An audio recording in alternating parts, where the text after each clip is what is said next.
ये स्टोरी मैं दूसरी बार रिकॉर्ड कर रहा हूँ। पता नहीं कैसे मैं फ़ोन का कैमरा ऑन करना ही भूल गया। 1-2 बार मैंने चेक करा लेकिन मैं कैमरा ऑन करना ही भूल गया। अब मैं बड़ा फ्रस्ट्रेट हो रहा हूँ मतलब। हाँ, तो दोबारा स्टोरी स्टार्ट करते हैं। सारी 1 घंटे की मेहनत सारी बर्बाद गई मेरी। ऑडियो रिकॉर्ड हो गई है लेकिन तो आज की वीडियो स्पेशल होने वाली है क्योंकि मैं इस वीडियो में 2 स्टोरीज कवर करने वाला हूँ। एक अथर्व की और एक जो हमें अभय ने शेयर करी है। तो ये दोनों स्टोरीज बहुत ही इंटरेस्टिंग होने वाली है। वीडियो को पूरा देखना क्योंकि जो लास्ट वाली स्टोरी है वो ओझा बोर्ड के ऊपर है। ओझा बोर्ड के बारे में तो आपने सुना ही होगा। तो ज़्यादा टाइम वेस्ट ना करते हुए वीडियो को स्टार्ट करते हैं। तो ये स्टोरी अथर्व की है जो कि ग्वालियर से है। ये इंसिडेंट उसके घर पर हुआ था लेकिन उनकी फैमिली के साथ नहीं, जो किराएदार रहते थे उनके साथ। ये इंसिडेंट उनके साथ लास्ट ईयर हुआ था।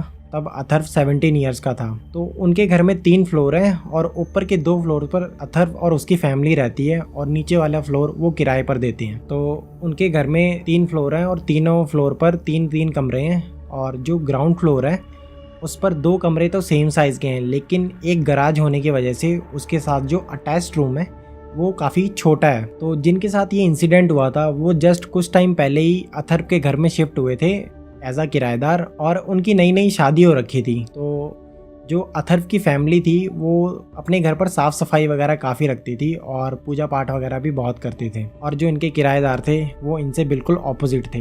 वो घर पे बिल्कुल भी साफ़ सफाई नहीं रखते थे और वो घर पर पूजा पाठ वगैरह भी नहीं करते थे। ऐसा लगता था कि उन्हें इन सब चीज़ों से कोई लेना देना नहीं है। ऐसे कुछ दिन बीत जाते हैं और अथर्व के घर वाले भी इस चीज़ को लेकर खुश नहीं थे क्योंकि ऑब्वियस सी बात है, अगर तुम अपने घर में रहकर इतनी सफाई करते हो अपने घर की तो आप किसी और से तो एक्सपेक्ट करोगे, अगर वो आपके घर में रह रहा है तो थोड़ी बहुत तो एटलीस्ट अपने कमरे की तो सफाई कर ही सकता है। लेकिन वो ऐसा कुछ नहीं करते थे जो किराएदार थे वहाँ के। तो कुछ महीने बीत जाते हैं और पता चलता है कि जो किराएदार होती हैं, जो उसकी वाइफ होती है वो प्रेग्नेंट होती हैं। तो अथर्व की फैमिली को कुछ महीनों बाद पता चलता है, मतलब 3-4 महीने बाद पता चलता है प्रेग्नेंट होने के। सो एक दिन क्या होता है कि जो प्रेग्नेंट वाइफ होती है वो अपने रूम पर फ़ोन वगैरह चला रही होती हैं। तब करीब रात के 10 साढ़े 10 बज रहे होते हैं और वो सोने की तैयारी में होती हैं। तो फ़ोन वगैरह वो नीचे रखकर अपनी आँख वगैरह मलती हैं और आँखों से अपना हाथ हटाती हैं। तो उनका ध्यान ना विंडो की तरफ जाता है कि विंडो खुली हो तो मैं बंद कर दूंगी सोने से पहले। तो वो ऐसे काफ़ी गौर से विंडो की तरफ देखती हैं और बहुत तेज चिल्लाने लगती हैं। तो ये देख के अथर्व की जो फैमिली होती है वो एकदम नीचे आ जाती है कि पूछती है उनसे, भाई क्या हुआ बेटा, आप इतनी तेज़ चिल्लाए क्यों? तो वो बताती है कि मैं विंडो की तरफ देख रही थी और मैंने वहाँ पर एक औरत की झलक देखी। झलक तो क्या, मतलब कुछ टाइम के लिए मैंने वो औरत वहाँ पर खड़ी हुई देखी। गंदी सी शक्ल थी, बिल्कुल ऐसे डरावनी सी काली कलर की और उसकी आंखों से खून आ रहा था। और सबसे मेन बात, उसने अपनी गोदी में एक बच्चा ले रखा था जिसका मतलब कि बहुत ही क्रीपी सी स्माइल पास कर रहा था, वो ऐसे देख रहा था। तो इस चीज़ को वो देखकर फैमिली वाले भी काफ़ी ऐसे शॉक में हो जाते हैं कि ऐसा तो कभी नहीं हुआ, इन्हीं के साथ ही हो रहा है ऐसा। उस औरत को वो प्रेग्नेंट वाइफ कुछ सेकंड्स के लिए ही देख पाती है और जैसी वो चिल्लाती है तो वहाँ से डिसअपियर हो जाती है। तो जो अथर्व की मम्मी होती हैं वो उस टाइम पर ऐसे रिएक्ट नहीं करती कि कुछ नहीं होगा बेटा, कोई तुम्हें वहम हुआ होगा। वो उस टाइम पर लिटरली इस बात को मान लेते हैं कि इनके साथ सच में ऐसा कुछ हुआ होगा, क्योंकि उसकी मम्मी पूजा पाठ वगैरह करती थी, भगवान पर विश्वास करती थी और वो एक लोड़ी माता की पूजा करती थी और उनके एरिया में जितनी भी औरतें थी वो सारी उन माता की पूजा करती थी, उनको बहुत मानते थे। तो जो अथर्व की मम्मी होती हैं वो उस प्रेग्नेंट वाइफ से बोलती हैं कि तुम भी लोड़ी माता की पूजा वगैरह करा करो, तुम ये सब नहीं करती हो, इसलिए शायद वो तुम्हें डरा रही होंगी। तो घर के जितने भी सदस्य होते हैं वो इस बात पर बिलीव कर लेते हैं कि शायद ऐसा ही होगा। तो जो वाइफ होती है प्रेग्नेंट वो इस चीज़ को मान लेती हैं और पूजा वगैरह शुरू कर देती हैं उनकी। वो उनकी कुछ दिन तक पूजा करती हैं लेकिन कुछ टाइम बाद उनकी तबीयत काफ़ी ख़राब होने लगती है। वो बिल्कुल बीमार पड़ने लगती हैं और उनके शरीर में काफ़ी दुबलापन सा आ जाता है और वो सुस्त सी रहने लग जाती हैं बिल्कुल ऐसे। और कुछ टाइम बाद वो ट्रॉमेटाइज सी होने लग जाती हैं, ऐसे बिल्कुल पागल जैसी। बिल्कुल तो 2-3 महीने बीत जाते हैं और उनकी दवाइयाँ वगैरह भी चल रही होती हैं। वो धीरे धीरे ठीक होने लगती हैं।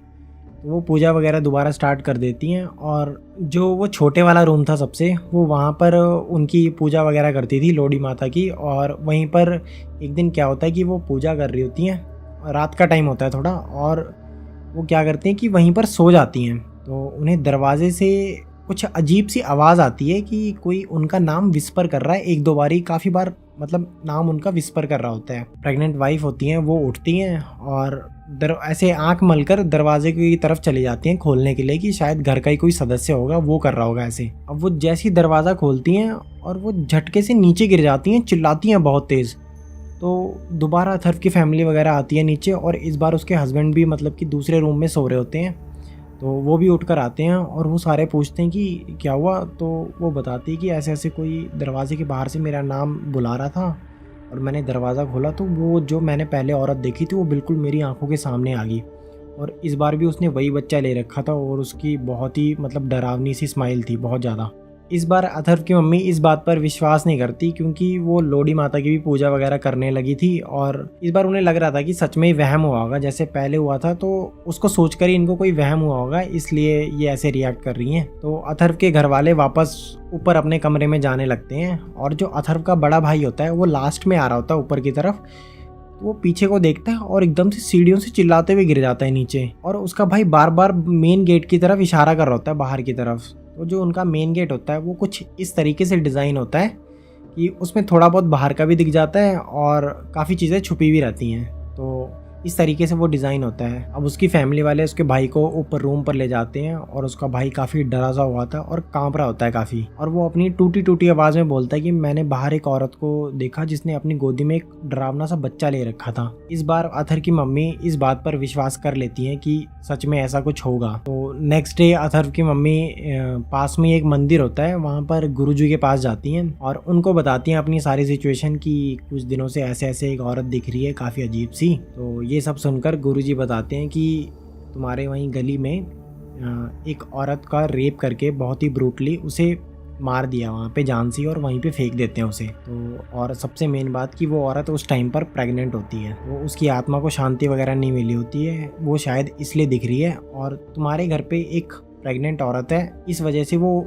उससे अट्रैक्ट हो रही है। और वो ये भी बताते हैं कि घर पर सफाई वगैरह सच्चे मन से पूजा वगैरह ना होने की वजह से वो वहाँ पर अट्रैक्ट हो रही है, और जो वो प्रेग्नेंट वुमेन है वो घर पर सफाई वगैरह नहीं रख रही है इस वजह से। तो अथर्व की मम्मी वापस घर जाती हैं और वो जो प्रेग्नेंट वाइफ होती है उनको बोलती हैं कि आप घर पे थोड़ी सफाई वगैरह रखो और सच्चे मन से पूजा वगैरह करो तो सारी चीज़ें ठीक हो जाएंगी। तो वो यही चीज़ फॉलो करती हैं और हनुमान चालीसा वगैरह भी पढ़ना शुरू कर देती हैं सब कुछ। तो धीरे धीरे करके ये सारे जो भी उन्हें दृश्य दिख रहे होते हैं ये सारे डिसअपियर हो जाते हैं, सारे गायब हो जाते हैं, उनकी लाइफ बिल्कुल नॉर्मल चलने लग जाती है। तो ये थी अथर्व की स्टोरी। और अभी एक और स्टोरी है जो कि हमें अभय ने शेयर करी है। वो हिमाचल के कुल्लू डिस्ट्रिक्ट से बिलोंग करता है और ये इंसिडेंट वहीं के एक स्कूल में हुआ था। तो ये घटना अभय और उसके 4 दोस्तों के साथ हुआ था जिनका नाम महेश, दिनेश, कहर और मनदीप था, और ये चारों 8th क्लास में पढ़ते थे। और कहते हैं कि इनके स्कूल में पहले भी काफ़ी पैरानॉर्मल एक्टिविटीज़ हो रखी हैं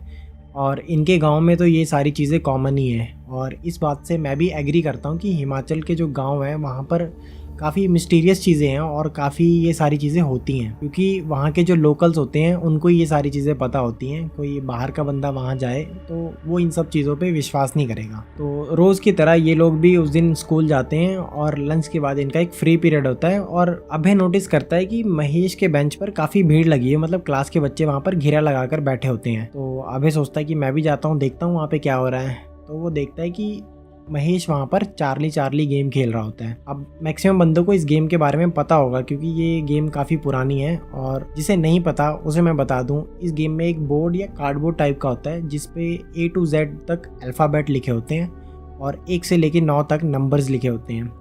और इसमें यस, नो और ट्रू फॉल्स जैसे कुछ वर्ड्स भी होते हैं जिसकी हेल्प से तुम लोग स्पिरिट से कांटेक्ट कर सकते हो। पर्सनली मैंने ये गेम कभी नहीं खेला है और इन फ्यूचर मैं ये गेम कभी खेलूँगा भी नहीं, क्योंकि बाई चांस अगर कुछ ऐसा हो जाता है तो मेरा तो पता नहीं क्या होगा यार उस टाइम। तो महेश और उसके दोस्त टेबल पर गेम खेल रहे होते हैं, लेकिन अभय को इस गेम के बारे में कोई आइडिया नहीं होता, उसे कुछ नहीं पता होता कि इसे खेलते कैसे हैं। तो महेश अभय को बताता है इस गेम में ये रूल्स होते हैं और इस तरीके से इसको खेला जाता है। और वो पेंसिल को एज अ इंडिकेटर यूज़ कर रहे होते हैं उस बोर्ड के ऊपर। स्टार्टिंग में तो ये लोग इस गेम को फ़न के लिए खेल रहे होते हैं, लेकिन जैसे जैसे दिन बीतते हैं इस गेम में थोड़ा बहुत रिस्पॉन्स आना शुरू हो जाता है।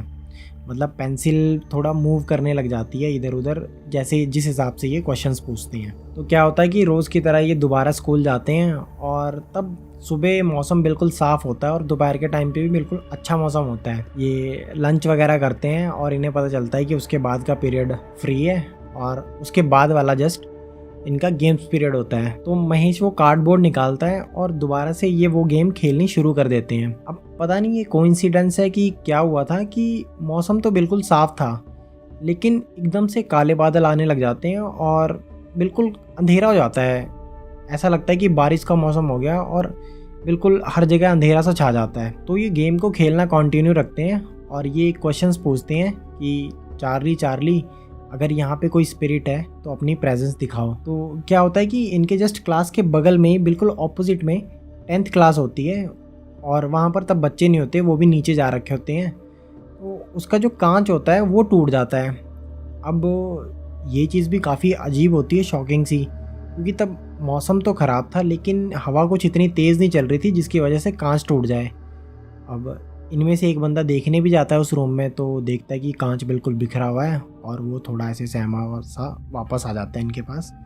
और इन्हें बाकियों को मज़ा आ रहा होता है काफ़ी, लेकिन अभय को थोड़ा थोड़ा डर लग रहा होता है उस टाइम पर। तो ये गेम को खेलना दोबारा मतलब कंटिन्यू रखते हैं। फिर अभय दोबारा क्वेश्चन पूछता है कि क्या ये कांच तुमने तोड़ा है? तो वो जो पेंसिल रखी होती है वो तब तो मूव नहीं कर रही होती है, लेकिन थोड़ी देर बाद वो यस की तरफ मूव कर जाती है। वो चीज़ काफ़ी शॉकिंग सी होती है। लेकिन थोड़ी देर बाद दिनेश खड़ा होता है और बोलता है कि ये सब ऐसी झूठ है, मैं ही ये सब कर रहा था, मैं फूंक मार के पेंसिल को हिला रहा था ताकि तुम्हें डर लगे। इस चीज़ से थोड़ी इनको राहत मिलती है कि ऐसा कुछ रियल नहीं है, ये सब दिनेश ही कर रहा होता है। लेकिन ये लोग गेम खेलना बंद नहीं करते, इन्हें बड़ा मज़ा आ रहा होता है। तो नेक्स्ट पीरियड इनका गेम्स का होता है और क्लास के सारे बच्चे नीचे चले जाते हैं ग्राउंड की तरफ और ये लोग ये गेम खेल रहे होते हैं। इन्हें बड़ा फन लग रहा होता है गेम खेलने में। ये लोग नीचे ना जाने की बजाय क्लास में ही रुकते हैं और इस गेम को कंटिन्यू रखते हैं। इस बार वो पेंसिल को ऐसे क्रॉस की पोजीशन में रखते हैं, एक की टिप नो की तरफ होती है और एक की टिप यस की तरफ होती है। तो अभय दोबारा क्वेश्चन पूछता है कि चार्ली चार्ली, अगर यहाँ पर कोई स्पिरिट है तो अपनी प्रेजेंस दिखाओ। तो उसी के कुछ टाइम बाद मतलब कुछ हो नहीं रहा होता है, सब कोई मूवमेंट नहीं हो रही होती है, सब लोग शांत होते हैं। और तभी दिनेश उठता है और बोलता है यार कि ये स्पिरिट वगैरह कुछ नहीं होती है, ऐसा कुछ नहीं होता। और जब ये चीज़ बोल ही रहा होता है उसी टाइम वो क्रॉस वाली पेंसिल बिल्कुल ऐसे स्ट्रेट होके यस की तरफ चली जाती है 180 डिग्री पे। अब ये सारी चीज़ें देखकर वो काफ़ी शॉक हो जाते हैं पांचों लोग कि भाई ये कैसे हुआ, मतलब दोनों पेंसिल एक साथ होके यस की तरफ चली गई। तो महेश क्या करता है कि जल्दी से उठता है और पेपर लेके फाड़ देता है और पेंसिल को भी तोड़ देता है और नीचे फेंक देता है। अब दिनेश एकदम से भागकर नीचे ग्राउंड की तरफ चला जाता है बच्चों को बताने के लिए कि भाई सच में कुछ हुआ यहाँ पर। और उसके बाद जो महेश और कहर होते हैं वो वॉशरूम चले जाते हैं। अब क्लास में बचते हैं सिर्फ 2 लोग, वो थे अभय और मनदीप। अब वो दोनों ऐसे शांत बैठे होते हैं, वो सोच रहे होते हैं कि ग्राउंड की तरफ चलते हैं, पर वो वेट कर रहे होते हैं उन दोनों का वॉशरूम से आने का। तो वो ऐसे शांत बैठे होते हैं और एकदम से तेज बिजली कड़कती है और मनदीप काफ़ी डर जाता है और एकदम से आके अभय के पास बैठ जाता है बेंच पे। अब उसका ध्यान आगे ब्लैक बोर्ड की तरफ होता है और लेफ्ट साइड पे विंडो होती है, तो उसका ध्यान ब्लैक बोर्ड की तरफ ही होता है। लेकिन तुम्हें थोड़ा सा विजन दिख रहा होता है कि